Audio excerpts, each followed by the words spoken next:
Hola, ¿qué tal amigos de Costa Rica Noticias? Les saluda Melissa Valerio. Gracias por acompañarnos en esta nuestra segunda edición con información nacional, internacional, deportiva y mucho más para que usted no se pierda detalle de todo lo que le traemos durante esta hora de programación. 12 en punto. Estamos a través de 13 Costa Rica Televisión, de 101.5 FM de Costa Rica Radio y también a través de todas nuestras redes sociales, Facebook, Twitter y YouTube para que usted no se pierda detalle en caso de que deba levantarse de la señal abierta de 13 Costa Rica Televisión del Sistema Nacional de Radio y Televisión. Con muchísima información como siempre, pero primero hacemos un repaso por nuestros titulares.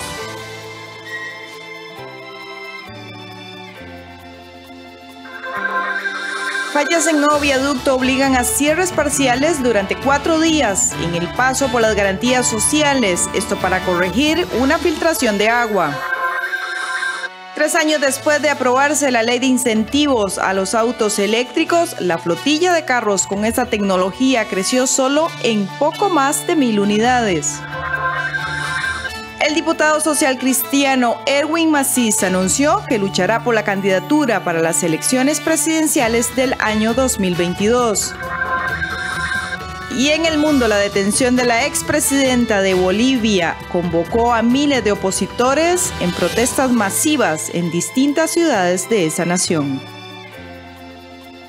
Y vamos con el detalle de las informaciones y en vivo porque el Ministerio Público continuó con las conclusiones en el juicio contra Johnny Araya, Berenice Smith y Celso Gamboa por el presunto delito de tráfico de influencias.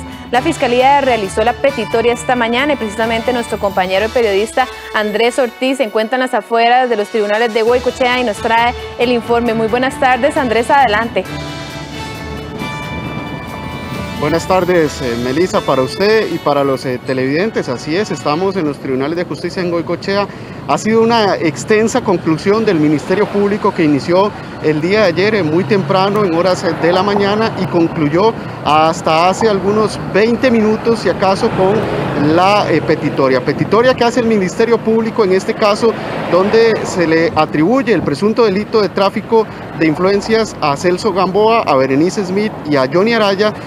Hacen la petitoria de que el tribunal acoja esta solicitud y se les imponga a cada uno de ellos 5 años de prisión por este presunto delito de tráfico de influencias. Además, también solicitan que en caso de acogerse la pretensión del Ministerio Público, que se impongan medidas cautelares, como por ejemplo la firma periódica, impedimento de salida del país. Pero también la Fiscalía señala que ellos no estarían oponiéndose si en caso de que el tribunal acoja esta solicitud, también decida el tribunal interponer una sanción distinta, es decir, una modificación a la sanción. Dice la Fiscalía que ellos no se opondrían a esto siempre y cuando se cumplan los requisitos. Veamos lo que dijo José Pablo Miranda, el fiscal que ha estado a cargo de este debate, donde señala y hace la petitoria luego de un día completo de conclusiones.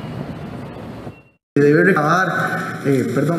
establecerse a la hora de conocer cada uno de los imputados, a la hora de entender los bienes jurídicos afectados, a la hora de entender la finalidad, a la hora de entender la ventaja indebida, a la hora de entender todo este tipo de situaciones, es que el Ministerio Público, dentro de la dosimetría penal que fue establecida por el legislador, va a solicitar una pena de prisión de 5 años.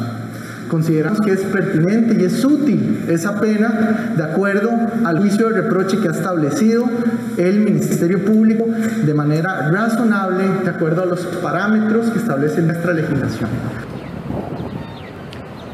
Bien, recordemos de qué se trata este caso que inició el juicio ya hace unas 2 semanas. En el año 2015, a finales del año 2015, la periodista Mercedes Agüero realizaba una información para el periódico La Nación, donde solicitó a la Fiscalía que se informara cuáles de los candidatos en ese momento para las elecciones municipales del año 2016 tenían alguna causa penal. En ese momento es cuando la periodista recibe la información de la oficina de prensa de la Fiscalía, donde señala que Johnny Araya tenía una causa como imputado en ese momento. Sin embargo, es después que el mismo Johnny Araya, y a la hora de contrastar la fuente, el fairness, es cuando Johnny Araya le dice a la periodista que él no figura como imputado, que fue denunciado en esta causa y que más bien él no tenían elementos para denunciarlo.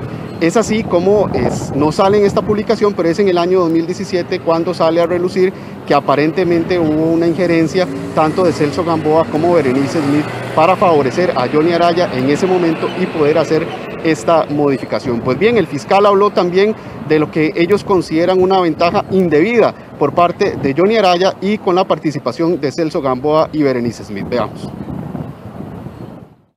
Candidatos a alcalde. Ahí está la ventaja indebida. Con las acciones de los imputados se logró sustraer la posibilidad que se tiene de incluir a don Johnny en ese ejemplo y competir entonces en una igualdad de condiciones con las demás personas que sí salieron en el reportaje y que sí dieron su versión de los hechos y que sí explicaron cómo estaba la situación y que sí mandaron a sus abogados o mandaban copias del expediente o no decían nada. Esa es la ventaja indebida. No se puede ver la ventaja indebida tampoco en un elemento ex post. No nos puede venir a decir la defensa es que don Johnny Araya ganó.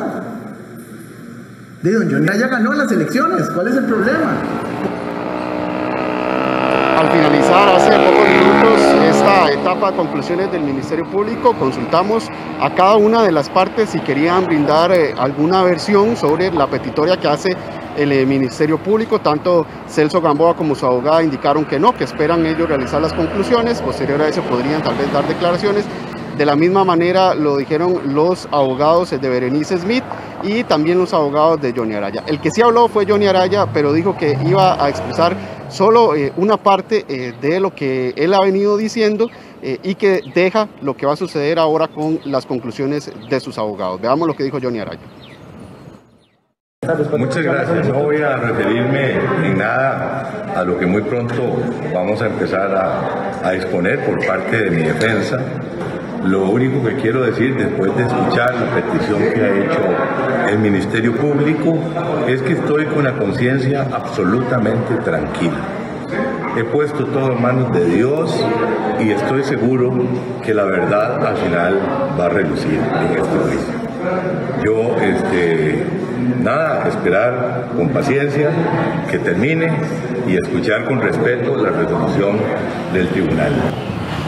Para esta tarde iniciarán las conclusiones de los abogados defensores. El tribunal les pidió a ellos ponerse de acuerdo para ver cuál inicia y cuál hará el periodo de esta tarde, que recordemos que en este juicio es hasta las 3:30 de la tarde y a partir de ese momento iniciará entonces la etapa de conclusiones de los abogados defensores. Solo la defensa de Johnny Araya, de los abogados Juan Marcos Rivero y también Alfonso Ruiz han señalado que podrían durar más de 4 horas en sus conclusiones. Por tanto, esto también puede durar bastante debido a que son 2, 4, 5 abogados más que estarían dando declaraciones o más bien la conclusión en este caso. Melissa, esta es la información que tenemos desde los tribunales de justicia en Goicoechea. Regreso con usted al estudio y por supuesto que estaremos muy al tanto también de las conclusiones de los abogados defensores. Melissa. Muchísimas gracias a nuestro compañero Andrés Ortiz y precisamente ustedes podrán encontrar más información a las 7 de la noche en nuestra edición estelar con estas conclusiones de los abogados sobre este sonado caso que lleva ya varios meses en nuestro país y le daremos seguimiento por supuesto en Costa Rica Noticias. Y cambiando de tema a judiciales, a transportes, la corrección de un problema relacionado con la infiltración de agua en el paso de desnivel en las garantías sociales provocará el cierre de un carril en este sector. La periodista Rita Valverde se desplazó hasta la rotonda de las garantías sociales y nos amplía. Muy buenas tardes, Rita, adelante. Así es, muy buenas tardes, Melissa. A partir de este martes y hasta el viernes se van a realizar una serie de trabajos de mejora y reparación en la rotonda de las garantías sociales y en el paso a desnivel. Estos trabajos de reparación están relacionados con un problema de infiltración de agua, por lo tanto lo que se va a realizar es un trabajo de sellado. ¿Cuál es la recomendación para los conductores que transitan por este lugar? Veamos el detalle en la siguiente información. La reparación de una grieta que provoca la filtración de agua en el paso a desnivel en las garantías sociales provocará el cierre parcial de uno de los 4 carriles en funcionamiento. El ingeniero de la obra, Carlos Jiménez, detalló en qué consisten los trabajos que se realizarán. En realidad es el sellado de una junta fría como producto de la construcción de la losa superior de la rotonda, lo que es básicamente el techo del paso inferior. Esta está presentando una infiltración pequeña de agua en todo lo largo. Entonces, precisamente por eso se hacen 4 días, porque se cierra un carril para la intervención en cada día. Jiménez señaló que este problema fue identificado unos meses atrás. Identificamos ya hace algún tiempo, en la temporada de lluvia, y ahora es que lo estamos decidiendo intervenir, precisamente en este periodo de tiempo. Esta obra tiene poco menos de un año de haber sido inaugurada y tuvo un costo de $17.6 millones. La construcción de este paso a desnivel inició en enero del 2019. Cuenta con 6 carriles, 3 por sentido en el paso superior y 4 carriles, 2 por sentido en el inferior. Recordar que estos trabajos se van a extender hasta el día viernes y se van a tomar medidas como cierres de carril dependiendo de la necesidad que haya. Por lo tanto, la recomendación para los conductores es que al transitar por este sector reduzcan la velocidad para que tengan cuidado con alguno de los cierres. Con esta información me despido, Melissa, y usted continúa con más detalles en el set principal de Costa Rica Noticias. Muchas gracias a nuestra compañera Rita Valverde por este informe y nos mantendremos pendientes a esta situación que afectará el tráfico, por supuesto, en esta zona del país tan concurrida. Y vamos a una pausa, pero antes le contamos que comprar un carro eléctrico sigue siendo una alternativa poco viable para la mayor parte de la población. A 3 años de promulgada la ley de incentivos a los vehículos eléctricos, la flotilla apenas creció 1.098 unidades. Los detalles en un reportaje especial de nuestra compañera Julieta Cambronero, que estará aquí en el set con nosotros. Ya volvemos.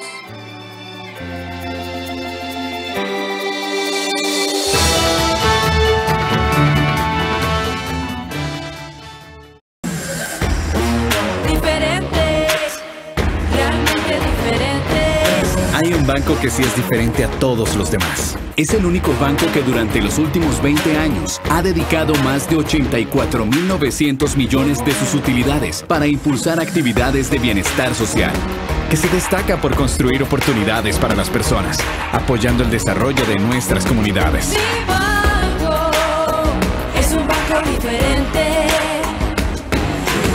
Un banco con productos y servicios accesibles que genera el crecimiento de las MIPYMES, creando oportunidades de trabajo.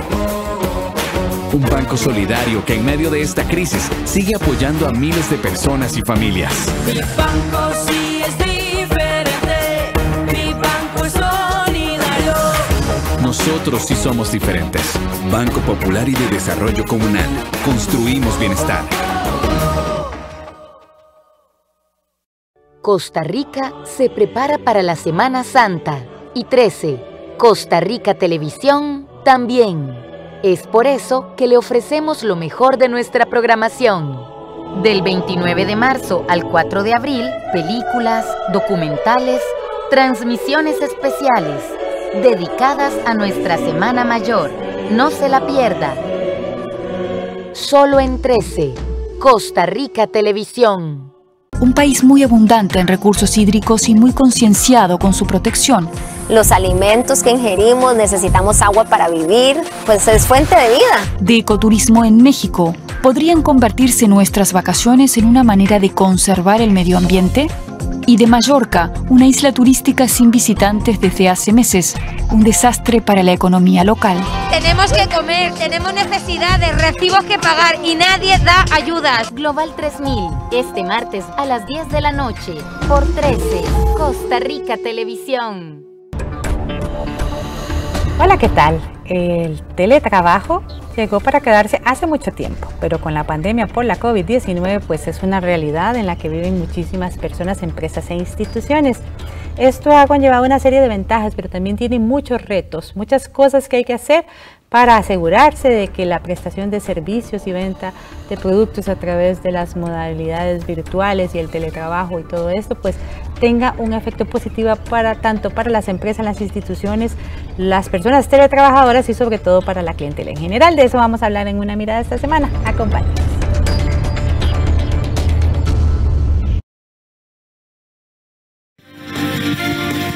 Banco Popular presenta El Tipo de Cambio. Y a las 12:14 le contamos cómo se encuentra la divisa norteamericana en nuestro país. La compra en 606 colones y la venta en 612 colones con 66 céntimos.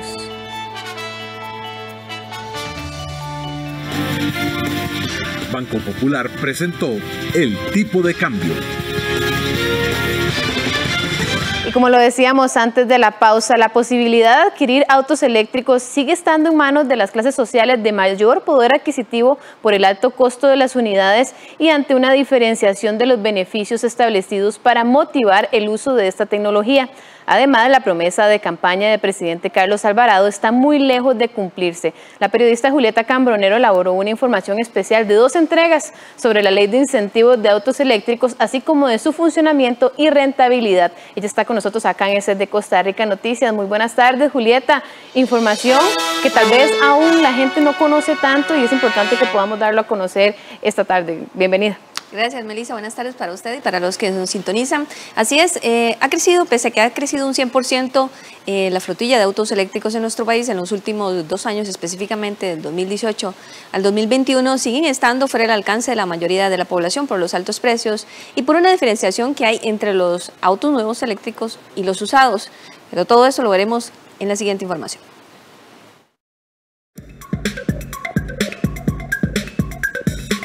Años después de la aprobada ley de incentivos de los vehículos eléctricos, el precio de este tipo de autos sigue alejado de las posibilidades económicas de la mayor parte de la población. Veamos, si bien la flotilla de autos eléctricos creció un 100% desde que se promulgaron los beneficios hasta ahora, sigue muy distante de las expectativas del gobierno y del país. La cantidad de unidades eléctricas pasó de 1.652 en el 2018 a 3.235 en el 2020, una cantidad muy por debajo de la promesa de campaña del presidente Carlos Alvarado al cerrar su gestión, con una flotilla de 35.000 unidades eléctricas. Estas cifras incluyen carros, motos, bicimotos y equipo especial como carros de golf. Pero si hablamos específicamente de carros, las cifras son mucho más bajas. De acuerdo con la Asociación Costarricense de Movilidad Eléctrica, ASOMOVE, en el 2018 habían en el país 346 carros eléctricos y aumentó a 1.435 al cierre del año anterior.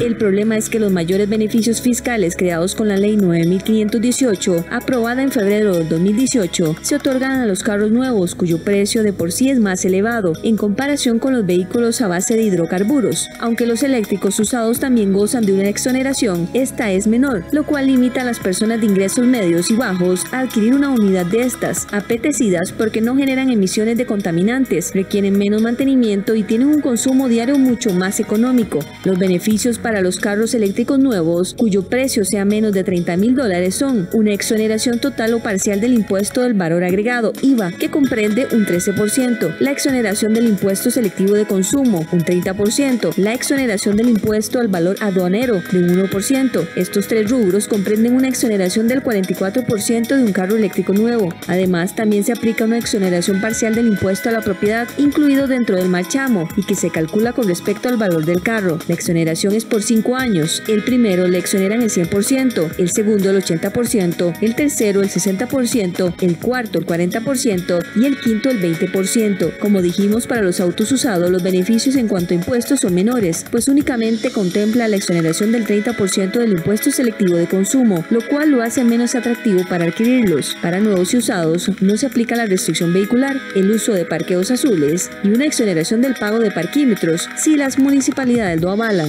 Es una de las áreas de mejora que tiene la ley de incentivos de vehículos eléctricos. Considero que no es accesible o no, la ley no le permite o no llega o no le traslada ese beneficio a todas las clases sociales. Entonces la ley básicamente se está quedando un poquitito más o favorece un poco más a las clases con mayor poder adquisitivo. El crecimiento podría ser aún más acelerado y para eso es necesario superar ciertas barreras, por ejemplo la confiabilidad de la red de carga, la disminución de tiempos en exoneración de los vehículos y bueno, una barrera que es a nivel internacional, que es que los vehículos eléctricos sigan bajando de precio al punto de que para cualquier persona cueste lo mismo adquirir un vehículo eléctrico que un vehículo de combustión interna. En cuanto a precios, veamos algunos ejemplos de carros nuevos. Uno eléctrico tipo sedán de un fabricante japonés cuesta $43.000, es decir, unos 26 millones de colones, pero uno similar de combustible, también de una empresa japonesa, el precio es de $21.900, poco más de 13 millones de colones. En 2019 empezamos con la línea de vehículos eléctricos. A hoy hemos crecido por lo menos 30% por año con estos vehículos, entonces estamos muy contentos. En el caso de los usados, las diferencias también son importantes. Uno eléctrico tipo hatchback 2017 ronda los $16.500, es decir, unos 10 millones de colones, mientras que uno de combustible similar y mismo año tiene un precio de $8.000, casi 5 millones de colones, más de la mitad. Al final del periodo es más rentable, pero para ese costo inicial de una persona decidir voy a ir a comprar un vehículo eléctrico y que me cueste un poco más caro, pues es una barrera. El 3 de enero del 2018, el presidente Carlos Alvarado manifestó: vamos a alcanzar la meta de introducir 35.000 unidades 100% eléctricas en el parque vehicular en los próximos 4 años. Nuestra producción de energía eléctrica y la reciente aprobación de la ley que exonera los impuestos a estos vehículos nos deja el camino abierto. A la fecha, solo se ha cumplido el 9,24% de la meta. El gobierno promueve desde inicio del periodo que se van 35.000 carros eléctricos en el país. Y cosa que resulta totalmente falsa, porque ahora si acaso llegamos a 3 o 4.000 unidades. Ha habido una falta de campaña publicitaria de parte del gobierno central, a pesar que tiene el plan de descarbonización y no promueve el uso de carros eléctricos. El Poder Ejecutivo, por su parte, achaca a la crisis fiscal, la pandemia y a una disminución de la compra de vehículos en general el no poder ni siquiera acercarse a ese objetivo planteado al principio de la administración. En realidad hubo primero una situación fiscal del país, una situación financiera que hizo que se bajaran las ventas en los vehículos en general, y posterior a este tuvimos la situación mundial de la pandemia. Ambas cosas han hecho que la gente se quede en las casas, que haya menos compra de vehículos, pero sí es importante destacar que la adquisición de vehículos en general ha caído en los últimos 4 o 5 años. En cambio, los vehículos eléctricos, a pesar de todo lo que está pasando, siempre ha habido un incremento. De parte del Ejecutivo no hay por el momento una iniciativa para equiparar los beneficios entre nuevos y usados, ni de promoción para la adquisición de este tipo de tecnología. No obstante, en la Asamblea Legislativa ya está el proyecto de ley 21.465, que busca ampliar el plazo de los beneficios de la ley 9.518. El expediente es impulsado por los diputados Roberto Thompson y Paola Valladares. Además, pretende extender los incentivos a los vehículos de más valor, como carga pesada y autobuses, así como disminuir gradualmente el porcentaje de exoneración, considerando la situación fiscal del país. Mañana veremos cómo funcionan los carros eléctricos y su rentabilidad. Bien, esta información especial sobre la ley de incentivos de autos eléctricos la podrá consultar nuevamente en nuestra página web costarricamedios.cr y también en nuestras redes sociales a partir de este momento, como le indicamos, en la página web y también en nuestras redes sociales. Por supuesto, mañana tendremos esta segunda entrega sobre si son rentables o no, si dan una economía o no los autos eléctricos, y también hablaremos sobre esos mitos que tiene esta nueva tecnología, pese a que ha crecido, como le indicaba la información Melissa, para cerrar. La adquisición de estos autos siguen estando fuera del alcance de la mayoría de la población y está muy lejos la meta, la promesa de campaña del presidente Carlos Alvarado antes de iniciar su gestión de ingresar 35.000 unidades, y hasta el momento solo se ha cumplido el 9%.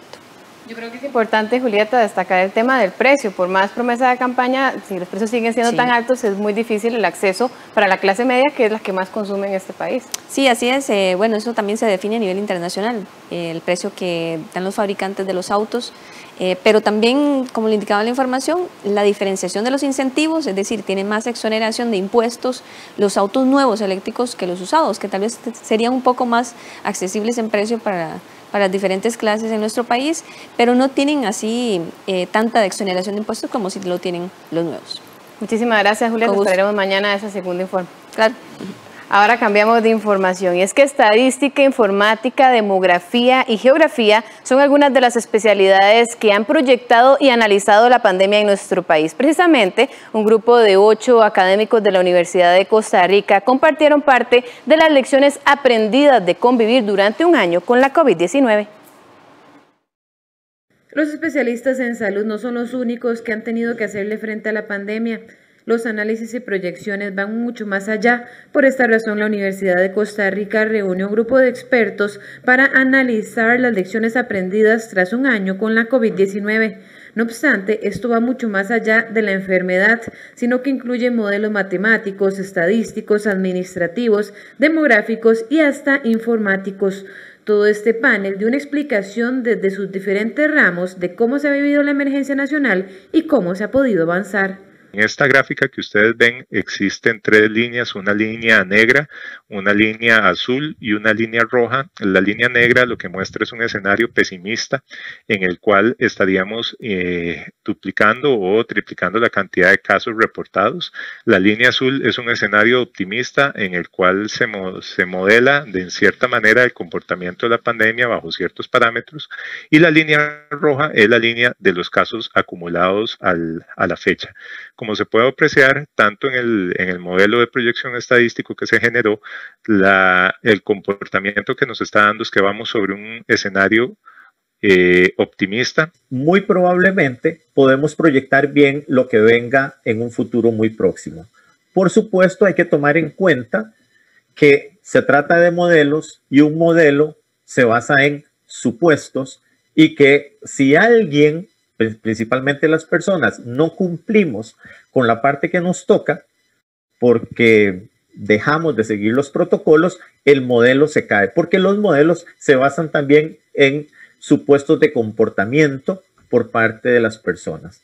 Y la otra es que hay que entrar a hacer una estimación de qué podría ocurrir con las vacunas, que siempre es digamos que es un factor adicional. En materia demográfica indican que la pandemia dejó en evidencia aún más las brechas sociales y también la necesidad de cubrir más a ciertos grupos poblacionales. No obstante, se admiten que los costarricenses han hecho la tarea de cuidarse contra el SARS-CoV-2. El hecho de que en Costa Rica la tasa R y el número de casos fuera bastante bajo durante los primeros meses de la pandemia, demostró, uno, que existe una alta alfabetización en salud entre la población costarricense. Y la población costarricense, en su mayoría, acepta las recomendaciones del sistema de salud pública. De hecho, las encuestas que hicieron los estudiantes de tercer año de la carrera de estadística, lideradas por Johnny Madrigal, muestran que un alto porcentaje de la población costarricense sí hace caso. En tanto, los expertos coinciden que ninguna proyección o estadística será certera si la población no se continúa cuidando y atendiendo los llamados de las autoridades. Tenemos que cuidarnos mucho y como hemos visto la experiencia en otros países, de volver a abrir el país sin, digamos, tener los datos para hacerlo. Yo creo que ahí donde estamos entrando en una etapa crítica donde, dependiendo de la tasa de vacunación y esa capacidad de seguimiento que hemos desarrollado a lo largo del primer año, vamos a poder lograr esa apertura paulatina y mesurada de cara, digamos, a un regreso a una normalidad o una nueva normalidad. En el conversatorio participaron la Escuela de Administración Pública, el Instituto de Investigaciones Psicológicas, la Escuela de Ingeniería Industrial, la Escuela de Estadística, el Centro Centroamericano de Población, la Escuela de Geografía y el Centro de Informática. Y con la finalidad de ampliar el desabasto de arroz para este 2021, la Corporación Arrocera le solicitó al gobierno aumentar en 20.000 toneladas la importación del grano. Asimismo, los arroceros externaron su preocupación por el posible aumento internacional de precios, lo que podría ocasionar un aumento en el costo de la venta del arroz a nivel nacional. En el decreto número 42765, el gobierno autorizó importar más de 50.000 toneladas métricas de arroz en granza. Sin embargo, con el fin de asegurar el consumo local a un precio justo, los arroceros le solicitaron a las autoridades gubernamentales incrementar la importación en 20.000 toneladas más.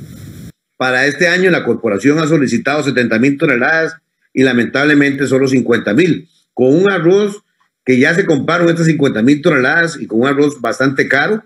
El arroz está caro en el mundo, no solo el arroz, está caro el maíz, está caro el petróleo, está cara la soya, está caro el trigo, de tal manera de que nosotros estamos muy preocupados porque nos faltan 20.000 toneladas y el Ministerio de Agricultura, ya nos reunimos con ellos, ya les explicamos, y bueno, ahí estamos con el señor Ministro de Agricultura presionando porque no entendemos el por qué. Si el año pasado se importaron 90 y no hubo más producción de arroz nacional, porque ya van a ser 50 este año. A raíz de la pandemia generada por el coronavirus, el jerarca alertó sobre el incremento sostenido de los precios internacionales, así como el efecto que esto podría tener en el precio del consumidor con un aumento. Es importantísimo generar estas 20.000 toneladas adicionales de arroz para garantizar el 100% del arroz del año 2021. Va a haber un impacto en el consumidor, los precios internacionales están muy caros, pero podría ser mucho peor si no se toman las medidas en tiempo y forma. La ley 8285 faculta a la corporación para estimar los volúmenes de arroz en granza que se requieren para cubrir el consumo nacional por mes. Esta norma también establece la posibilidad para proyectar la producción nacional por ciclo de cultivo por región.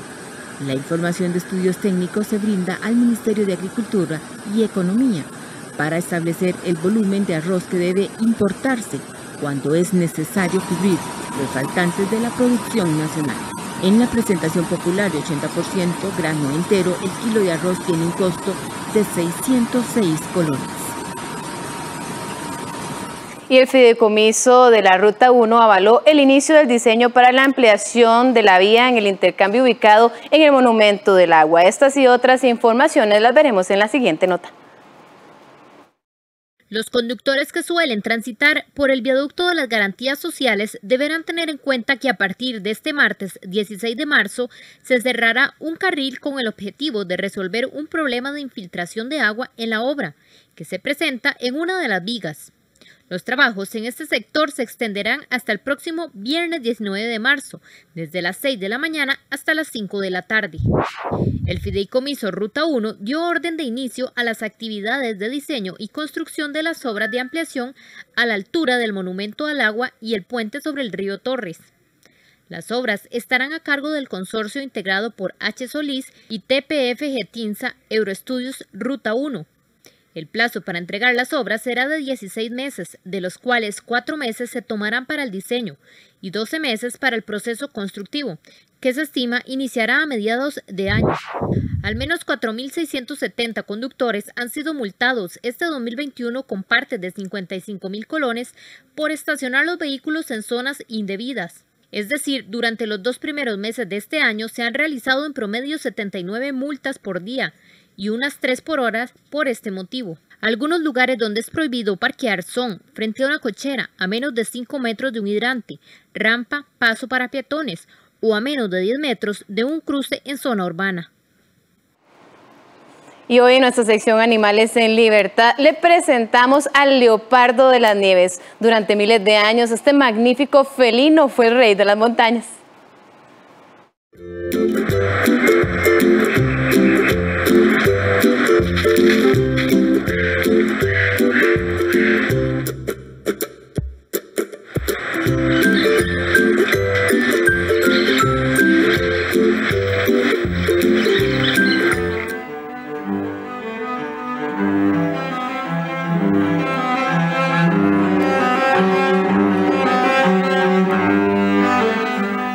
El leopardo de las nieves es un mamífero carnívoro que vive en las montañas de Asia Central. De ellos se sabe poco. Su pelo es gris, suave y excepcionalmente denso. Tiene una cola de longitud excepcional que enrolla alrededor del cuerpo para abrigarse. La población de este felino ha caído un 20% en los últimos 20 años. Ante esta situación, la organización WWF considera que esta especie se encuentra en peligro de extinción, pues se estima que habrá unos 5.000 ejemplares. Son capaces de cazar animales que triplican su tamaño. Estos felinos raramente llegan a encontrarse con un ser humano, y en tales casos se oculta ayudado de su excelente camuflaje, lo que dificulta encontrarlos para estudiarlos. Generalmente son solitarios y viven en bajas densidades en las montañas, en altitudes que varían de 2.000 a más de 5.000 metros sobre el nivel del mar.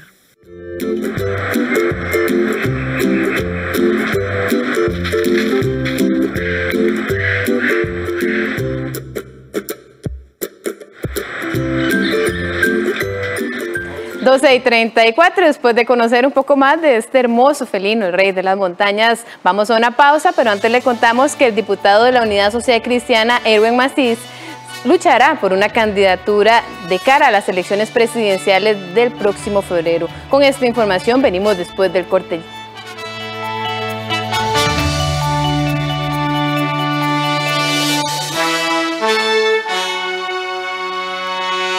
Pague menos por mes para tener más dinero disponible. El BCR le compra el saldo de sus tarjetas de crédito con una tasa preferencial. Solicite su compra de saldos a través de nuestros canales digitales. Somos el Banco de Costa Rica. Quería hacer una película verídica. Moacir dos Santos es un cantautor brasilero que disfruta de su libertad luego de haber vivido durante años en el hospital psiquiátrico. Ve que es una cosa como si fuera realidad, como las películas profesionales. Moacir III, en cine retrospectivo, este martes a las 9 de la noche, aquí en 13, Costa Rica Televisión. En Cine en Cortos, presentamos, gracias al Centro de Producción Cinematográfica Costarricense, un especial de cortos sobre la pandemia. Cuando me enteré que estaba embarazada, ya había empezado la pandemia. Humberto tiene 84 años. Vive en un hogar de ancianos en Limón. He pensado mucho en él durante la pandemia. Este jueves 18 a las 9 de la noche y el domingo 21 a las 11 de la mañana. Aquí en 13, Costa Rica Televisión. Sin su delicado trabajo, muchos no tendríamos control del tiempo. Esta semana en Forjadores conoceremos el oficio de los relojeros. Siempre me han atraído los relojes, siempre me encantaron desde que era niño. Me encantaba esperar a que mi papá llegara del trabajo para quitarle su reloj y ponerme a jugar con él. Sábado 20 de marzo a las 4 de la tarde. Por 13, Costa Rica Televisión.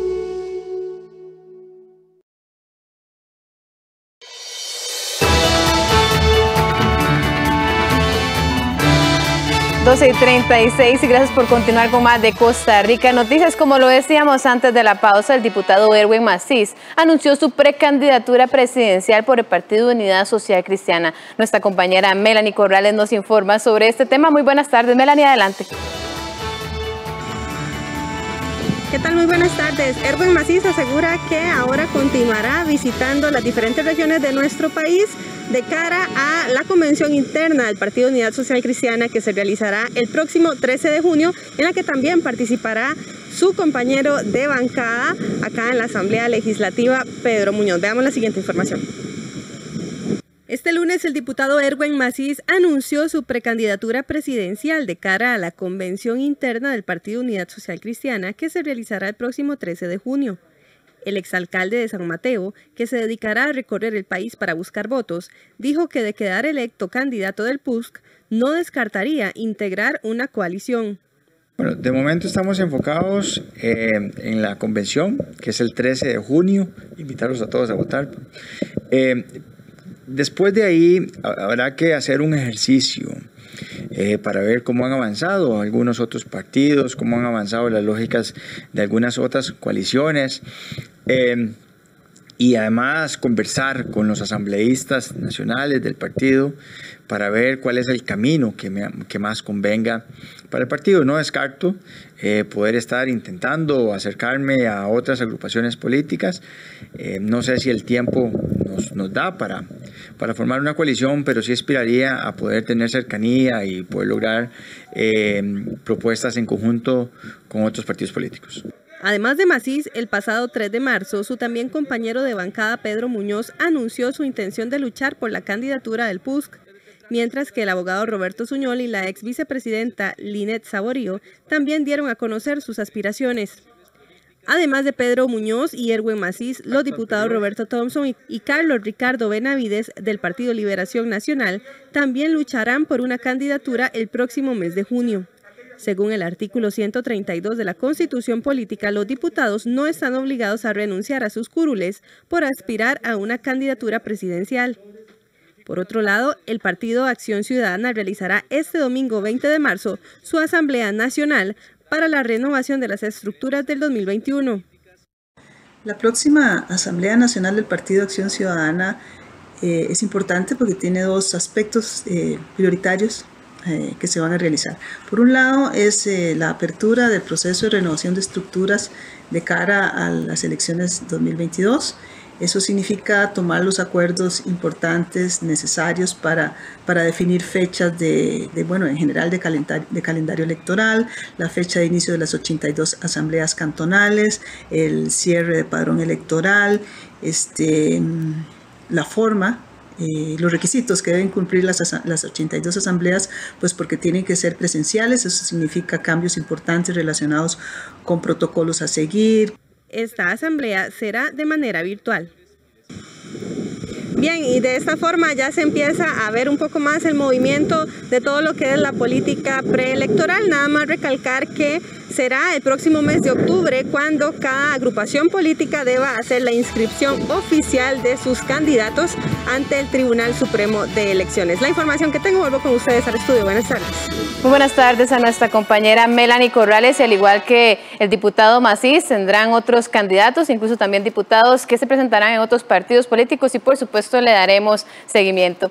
Ahora cambiamos de tema, y es que deberle dinero a familiares, tiendas de electrodomésticos y hasta prestamistas tiene más peso que las mismas tarjetas de crédito cuando se analiza qué tan comprometidos tienen los ticos sus ingresos. Así lo revela la última actualización de la encuesta Endeudamiento de los Hogares Costarricenses. Los créditos entre familiares, entidades no formales y tiendas de electrodomésticos son los principales generadores de deuda en los costarricenses de medios y bajos ingresos, y no las tarjetas de crédito. Así lo reveló la encuesta Endeudamiento de los Hogares Costarricenses, realizada por la Oficina del Consumidor Financiero. El estudio realizado en noviembre del 2020 abarcó un total de 1.200 personas entre los 18 y 65 años. Encontró que casi la mitad de los entrevistados, entre quienes reciben menos de 300.000 colones y tienen créditos de familiares o en tiendas de electrodomésticos, mientras que solo un 13% de ellos dijo tener deudas por tarjetas de crédito. Incluso en el siguiente grupo de ingreso, entre 300.000 y 500.000 colones, toma relevancia los créditos personales por encima de las tarjetas de crédito. Y es que solo a partir del grupo de ingreso de más de 1 millón de colones que las tarjetas de crédito muestran mayor presencia, aún así superado por el crédito con asociaciones o cooperativas o bien el préstamo de vivienda. Pese a lo que se piensa muchas veces, lo que domina no son las tarjetas de crédito. En los grupos de ingreso más bajo, por ejemplo, lo que hay más presencia es de crédito de familiares y de tiendas de electrodomésticos, ¿verdad? Las tarjetas de crédito comienzan a ser importantes en el caso de personas de mayores ingresos, pero nunca siendo el rubro más importante. Quienes usan más de un 62% de sus ingresos en el pago de compromisos lo hacen para liquidar deudas con sus familiares o créditos de consumo. En tanto, el mayor crédito entre quienes tienen deudas entre el 18% y el 30% de sus ingresos es en tiendas de electrodomésticos. La razón, según los expertos, se debe a que estas poblaciones no tienen acceso a financiamiento formal. La encuesta muestra que 7 de cada 10 costarricenses tienen deudas, pero también señala que no es precisamente en tarjetas como se piensa de manera generalizada. Inclusive, a pesar de la cantidad de tarjetas de crédito en circulación, la encuesta encontró que el 33% de los encuestados acepta que tiene una, pero no la utiliza. El acceso al crédito a través del sistema financiero regulado no es el mismo para todos. De hecho, las mujeres, las personas sin trabajo remunerado, quienes están en los grupos de ingreso menores a 500.000 colones y que viven fuera del gran área metropolitana, acuden entre el 57% y el 63% a familiares, amigos o a compañeros de trabajo para obtener liquidez. La situación se repite por estatus laboral. Cuando las personas no tienen trabajo remunerado, la fuente de crédito son familiares y amigos. Crece la preferencia por el crédito de entes regulados en bancos, cooperativas o mutuales para los trabajadores del sector privado y es el tipo de fuente que domina por el mucho para quienes laboran en el sector público. Pareciera claro en la encuesta que las personas que tienen menos educación o menores ingresos tienen menos acceso a servicios financieros de parte de las entidades reguladas y por lo tanto les queda la opción, solo les queda la opción de financiarse con tiendas de electrodomésticos o con prestamistas. Este comportamiento evidencia la brecha en el acceso financiero para la población de más bajos ingresos.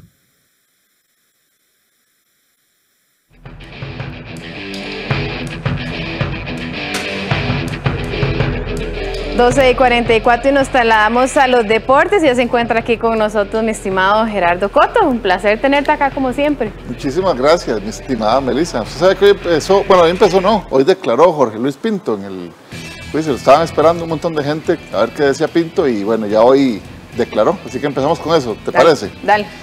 Bueno, saludos amigos, ¿qué tal? Bienvenidos a los deportes. Sí, efectivamente, hoy en horas de la mañana declaró Jorge Luis Pinto, afanador, ex técnico de la Selección Nacional, en el juicio que le siguen Celso Borges, Brian Ruiz y Keylor Navas a Adrián Gutiérrez, exdirectivo de la Federación Costarricense de Fútbol. Pues Pinto dejó varias frases calientes que vamos a repasar en la siguiente nota. Esta mañana compareció en el juicio de Brian Ruiz, Celso Borges y Keylor Navas contra Adrián Gutiérrez por el delito de difamación. Esto tras las declaraciones que dio el federativo en contra de estos futbolistas en un programa de radio hace varios meses, en donde adujo que si el técnico colombiano Jorge Luis Pinto seguía en su puesto, se dejarían perder 3 partidos seguidos para que despidieran al cafetero. Pinto recalcó, entre otras cosas, esta mañana lo siguiente. Jugadores dicen que son los que continúan con la selección, ellos pierden 2, 3, 4 partidos para pensar. Como que ha sido un lado incomprendido. Me pidieron que no me comentar ningún tema de esto, porque era un riesgo público, podríamos decir. Yo colaboré, pero ni la más mínima por menos contexto. Gente adquiriendo capacidad de trabajo, les supliqué que no se tratara antes del mundial, que eran oportunos con una de hielo, en pleno mundial. Imagínense el problema para mí, pero no hacen todo, y por supuesto estuve en su fiesta de matrimonio, estuve y todo, normal, como digo bien. Tras su salida de la selección, Pinto aseguró en 2014 que la verdad de Brasil se conocería. El de hoy fue el testimonio más esperado de este juicio. Bien, habrá que esperar entonces por resoluciones, a ver qué acontece con este juicio. Recordemos que tanto Ruiz, el jugador Keylor Navas y Celso Borges piden 35 millones de colones cada uno de indemnización por el aparente delito de difamación del señor Adrián Gutiérrez. En fin, veremos en qué para todo esto. Bien, vamos a cambiar de tema porque a veces la suerte también juega su partido en el fútbol en este torneo. También se ha recostado del lado alajuelense, ya que tras empatar con Limón, ninguno de sus 3 perseguidores le recortó puntos. El buen nivel de la liga no está en discusión. El campeón nacional es el mejor equipo del torneo. Es invicto tras 13 fechas, es el más goleador y el menos goleado. Pero no hay que obviar que en algunas ocasiones ha tenido suerte. Una de esas fue en la jornada 13 que se disputó este fin de semana. Por primera vez en el certamen, Alajuelense se fue en blanco. Su temida delantera no logró vulnerar el marco de Limón FC. Si contamos el campeonato anterior, los manudos llevaban 17 partidos seguidos celebrando anotaciones. Con este empate, Santos, Saprissa y Jicaral podían aprovechar para acercarse. Pero los guapileños empataron en su visita a Pérez Celedón, mientras que morados y jicaraleños igualaron en el duelo disputado en la península de Nicoya. La igualdad ante los caribeños no dejó heridas en el líder del campeonato, que conserva su ventaja de 8 puntos sobre Santos y de 10 sobre Saprissa y Jicaral. No es la primera vez que los rivales manudos no aprovechan los empates rojinegros. En las fechas 8 y 9 la liga hiló 2 partidos seguidos, lo que Saprissa aprovechó para ponerse a 3 puntos. Pero los morados empataron los 2 juegos siguientes y el campeón nacional se volvió a despegar. En la jornada 5, Jicaral tenía los mismos puntos que Alajuelense.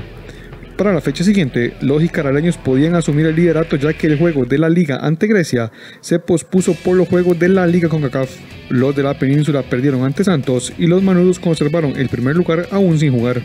En Alajuelense son conscientes de que no pueden esperar esa suerte siempre, por lo que deben mejorar de cara al marco y no perdonar las opciones que le quedan.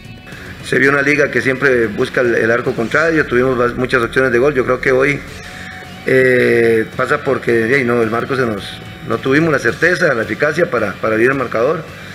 y ellos pues creo que hicieron bien el planteamiento, el plan operativo del juego lo hicieron bien. A pesar del empate ante Limón FC, en la liga se muestran satisfechos por el nivel del equipo y esperan mantenerlo por lo que resta del torneo, especialmente en la ronda final. En este torneo lastimosamente no hay líder, no está la ventaja de ser líder general, entonces puedes meter 30 puntos de diferencia y al final no cuenta para nada. Entonces lo de nosotros es intentar llegar a las instancias de semifinales en el mejor nivel y eso tenemos que trabajarlo día a día y eso es lo que estamos haciendo. El sábado Alajuelense recibirá al Santos. Con un triunfo aumentará su ventaja en la cima, mientras que una derrota los dejará a 5 puntos de los guapileños. En el Saprissa parece que el frío no estaba necesariamente en las cobijas. Hubo cambio de técnico, pero el rendimiento de Centeno, anterior estratega, y el de Meyers, actual entrenador, ha sido prácticamente el mismo. Tal parece que el frío no estaba en las cobijas. En diferentes técnicos el rendimiento del Saprissa es el mismo.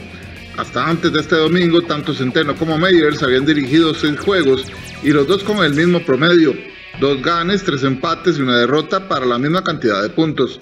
Saprissa parece ser un equipo que de momento navega solamente por el torneo sin tener protagonismo, dependiente de 4 figuras con edad madura, pocos jóvenes que han alzado el brazo, como pregonó su dirigencia ante un cambio de generación frente a una realidad económica del equipo que no le permitió reforzarse con holgura. Todo esto encontró eco en el ex capitán morado Roger Flores. Para mí Saprissa se quedó rezagado un poco en eso, la renovación de jugadores independientemente que sean hechos en la mayoría de Saprissa. Por otro lado, Saprissa tiene que tener, o los equipos grandes tienen que tener esa visión de siempre ir por el título, independientemente de lo que sea.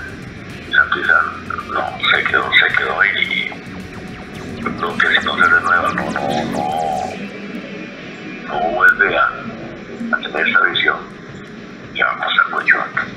Saprissa es acechado por 6 equipos que le majan los talones, muy distante de su némesis alajuelense y con un tercer lugar en entredicho.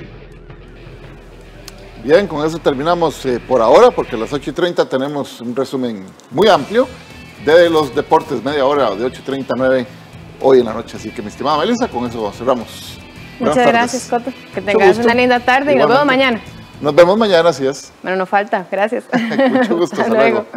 Ahora vamos a una pausa, pero le contamos que las protestas masivas en Bolivia, donde los opositores reclaman por la detención de la expresidenta Janine Áñez, esta es parte de la información que se generará en el bloque internacional a continuación. Ven, vamos a una pausa, ya venimos.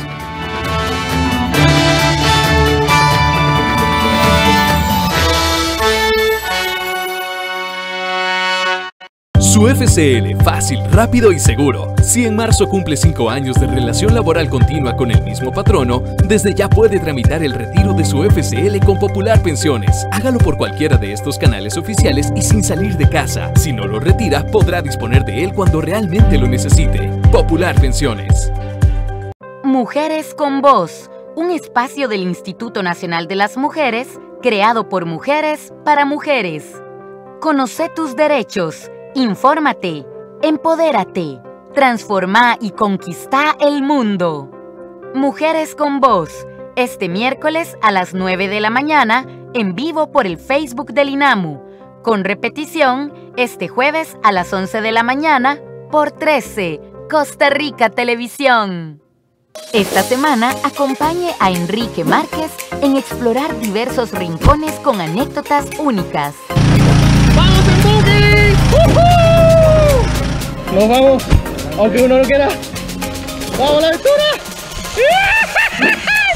Amigo, cuando terminen el recorrido, adentro se van a encontrar con esta salida espectacular. La Ruta de Enrique, los sábados a las 12 del mediodía, aquí en 13, Costa Rica Televisión. Hola, ¿qué tal? Mi nombre es Adrián Naranjo y soy parte del equipo de producción de 13 Costa Rica Televisión. A diario nos llegan mensajes de apoyo, informaciones de iniciativas gubernamentales, empresariales que buscan adaptarse y sobrevivir. Historias innovadoras y esperanzadoras de personas que luchan por encontrar soluciones en estos tiempos de cambio. Y son precisamente esos esfuerzos los que vamos a compartir acá, en este programa Soluciones del 13. Martes y viernes, inmediatamente después de la conferencia de prensa de actualización sobre el coronavirus. Los demás días a la 1 de la tarde, aquí en 13, Costa Rica Televisión. En el bloque internacional le contamos que masivas protestas de opositores en Bolivia contra la detención de la expresidenta Yanine Áñez por el presunto golpe de Estado contra el exmandatario izquierdista Evo Morales en el 2019. Protestas en Bolivia contra la detención de la expresidenta Yanine Áñez. Decenas de miles de personas se manifestaron el lunes en las calles de ciudades como La Paz, Cochabamba y Santa Cruz para denunciar el arresto de la exmandataria, acusada de conspirar en el presunto golpe de Estado contra el expresidente Evo Morales. A esos presos y a esos perseguidos políticos, decirles que no lo vamos a dejar solos. Santa Cruz es un pueblo valiente.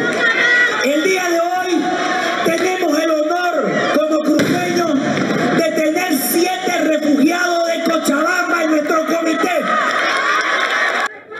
Camacho es el acusado central en la denuncia que dio pie a los arrestos por supuesta conspiración, sedición y terrorismo para llevar a cabo un presunto golpe de Estado entre octubre y noviembre de 2019. En ese entonces, Camacho impulsó las protestas en Santa Cruz que se extendieron a todo el país, tras las elecciones que habrían dado un cuarto mandato a Morales, pero que fueron denunciadas como fraudulentas. La oposición denuncia que la justicia se ha supeditado al gobierno del actual mandatario Luis Arce, Delfín de Morales. Vamos a permitir ningún tipo de persecución, porque no ha existido en Bolivia un golpe de Estado. En Bolivia ha existido un fraude electoral en el 2019. El gobierno de Estados Unidos expresó su preocupación ante los hechos en Bolivia, sumándose a los pronunciamientos de la Comisión Europea, la ONU y la CIDH. La Organización de Estados Americanos señaló que el sistema judicial boliviano no está en condiciones de brindar las mínimas garantías de juicio justo y pidió la liberación de los detenidos. Y el primer ministro británico Boris Johnson dio su apoyo a la jefa de la policía de Londres tras la controvertida intervención de sus agentes el sábado en un homenaje a una joven cuya muerte conmocionó al Reino Unido. Continúan las protestas en Londres por el asesinato de una mujer. Cientos de personas se congregaron el lunes en la plaza del Parlamento británico para rendir homenaje a Sarah Everard, una ejecutiva de 33 años que desapareció a principios de mes cuando volvía a pie a su casa en el sur de la capital inglesa. La manifestación se produjo luego de que el sábado la policía detuviera a varias mujeres en otra vigilia, que no estaba autorizada por la pandemia. El derecho a la protesta, no tenemos derechos, y si no tenemos libertad de expresión o de ser escuchadas, las mujeres por supuesto que necesitamos poder hablar y ser escuchadas. Soy madre y soy mujer, debemos tener una voz y debemos tener la libertad para poder hablar y hablar alto si es necesario. El primer ministro Boris Johnson afirmó el lunes tener plena confianza en la jefa de Scotland Yard, la policía de Londres, pero reconoció que las escenas de las detenciones del sábado fueron muy perturbadoras, por lo que consideró necesaria una investigación sobre la respuesta policial. En el caso de la joven, un policía de 48 años fue acusado del secuestro y asesinato a la espera de comparecer ante la justicia esta semana. He protestado por los derechos y la seguridad de mujeres por mucho tiempo. Quiero que ella tenga los mismos derechos que cualquier otra persona, que se sienta segura caminando por la calle, que no tenga que pensar, ¿debería tomar esta calle o no? No quiero eso para mis hijos ni para los de nadie más.